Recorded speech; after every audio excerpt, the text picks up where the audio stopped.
Assalamualaikum warahmatullahi wabarakatuh. Perkenalkan, nama saya Madiana Sifa dengan NIM 11190510030. Dengan ini saya akan menyampaikan ceramah saya yang berjudul Tingkah Laku Terpuji. Mari disimak baik-baik ya.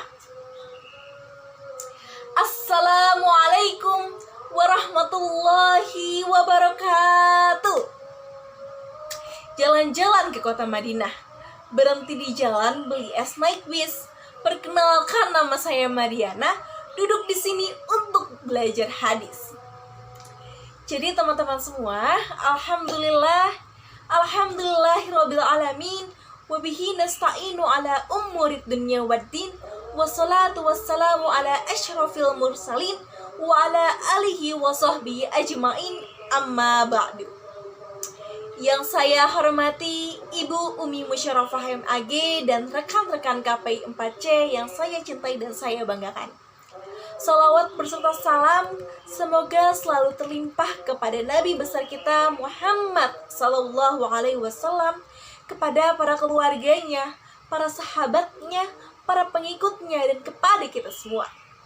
Marilah kita sekalian panjatkan puji dan syukur kepada Ilahi Rabbi yang telah memberikan kita beribu-ribu kenikmatan hingga kita masih diberikan keadaan sehat walafiat hingga detik ini. Dan semoga kita semua selalu mendapatkan syafaatnya di yaumil akhir. Amin, amin ya rabbal alamin.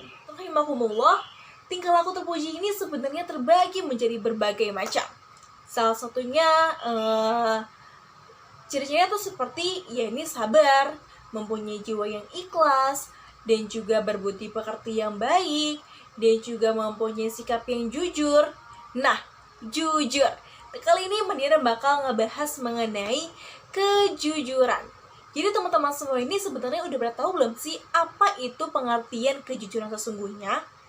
Nah, jadi kejujuran itu ialah mempunyai arti lurus hati, tidak berbohong atau ini berkata apa adanya, tidak curang serta ikhlas. Nah, jujur ini terbagi menjadi 3. Ada jujur dalam perbuatan, dalam keyakinan, dan juga dalam ucapan. Penasaran kan? Yuk kita simak baik-baik yuk.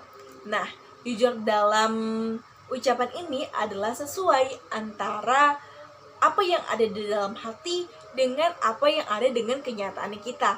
Dengan hal itu dapat membuat seseorang mempunyai sikap yang cakap, juga berhati-hati dalam berbicara, sehingga ia ini tidak berbicara tanpa berilmu. Yang kedua ini adalah jujur dalam keyakinan, ialah mencari dalil dan argumentasi dari panca indera, logika disertai dengan penafsiran subhatnya.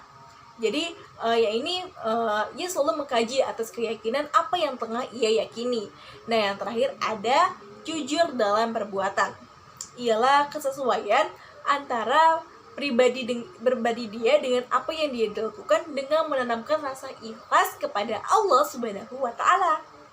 Nah, jadi kejujuran itu ibarat sebuah barang yang dimiliki dan disenangi oleh seseorang. Tetapi saking ia senang sekali nih sama barang tersebut, ia ini pelit sama orang-orang di sekitarnya. Ia ini gak mau memberikan kepada orang lain. Nah, dengan demikian itu merupakan sama seperti sifat yang ditunjukkan oleh kebanyakan manusia. Padahal sesungguhnya sebuah kejujuran adalah hal yang sangat sulit untuk dilakukan. Sebaliknya, yang sangat memprihatinkan justru sebagian orang memandang ketidakjujuran sebagai sebuah sikap yang lumrah, atau kita tuh sering mengucapin itu mah biasa aja. Padahal gak kayak gitu loh.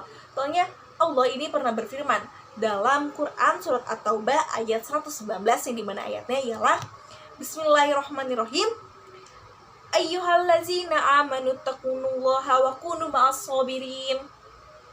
Yang dimana artinya, hai orang-orang yang beriman, bertakwalah kepada Allah dan hendaklah kamu bersama orang-orang yang benar.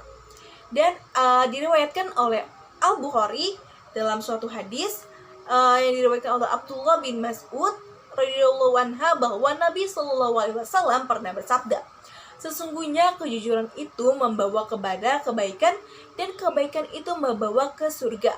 Seseorang yang selalu berkata jujur akan ditulis di sisi Allah sebagai orang yang jujur. Dan sesungguhnya dusta itu membawa neraka. Sesungguhnya orang yang selalu berdusta akan ditulis di sisi Allah sebagai pendusta. Nah, pasti teman-teman semua nih ada yang bingung. Madiana, kalau misalnya kita berdusta dalam hal kebaikan itu diperbolehkan atau tidak? Nah, jadi jawabannya memang kita ini berdusta itu hukumnya adalah haram. Namun pada suatu keadaan tertentu berdusta ini bisa dijadikan wajib hukumnya apabila ia melakukan dusta ini dalam hal kebaikan. Seperti contohnya, pada suatu hari ada seorang wanita sedang berjalan dan tanpa ia sadari ternyata di belakangnya ini ada seorang pria yang ingin membunuhnya. Namun tidak lama kemudian wanita ini tersadar bahwa ada seorang yang mencurigai, orang yang selalu mengikuti dia dari kejauhan tadi. Nah, lalu orang itu lari kepada Madiana nih, Mbak tolongin aku kayaknya mau dibunuh nih sama orang tersebut. Dan pas Madiana lihat, emang dari gerak-gerik orang tersebut sudah mencurigakan dan juga ia sedang memegang senjata tajam. Nah, kemudian orang itu sembunyi di balik Madiana dan si penjahat ini nanya nih sama Madiana, Mbak ngelihat orang yang tadi nggak dengan ciri-ciri seperti ini. Nah, Madiana bilang, enggak mas, saya nggak lihat kayak gitu. Nah, Madiana ini sedang berdusta, namun dalam hal kebaikan. Karena dengan niat untuk melindungi seseorang dari kejahatan ataupun melindungi seseorang dari hal-hal yang tidak baik. Nah, pasti teman-teman semua juga pada bingung sih, pada bingung kan jaminan Allah tuh apa sih terhadap orang yang jujur. Nah, jangan khawatir, Allah ini menjamin kepada orang-orang yang jujur seperti doanya yang selalu dikabulkan. Dan juga ia ini selalu mendapatkan ketenangan dan keberkahan dalam kehidupannya. Nah, udah kayak gitu masih gak mau jujur juga nih teman-teman semua. Yuk, mulai sekarang kita jujur. Nah, cukup sekian yang dapat Madiana sampaikan. Wabillahi taufiq wal hidayah. Wassalamualaikum warahmatullahi wabarakatuh.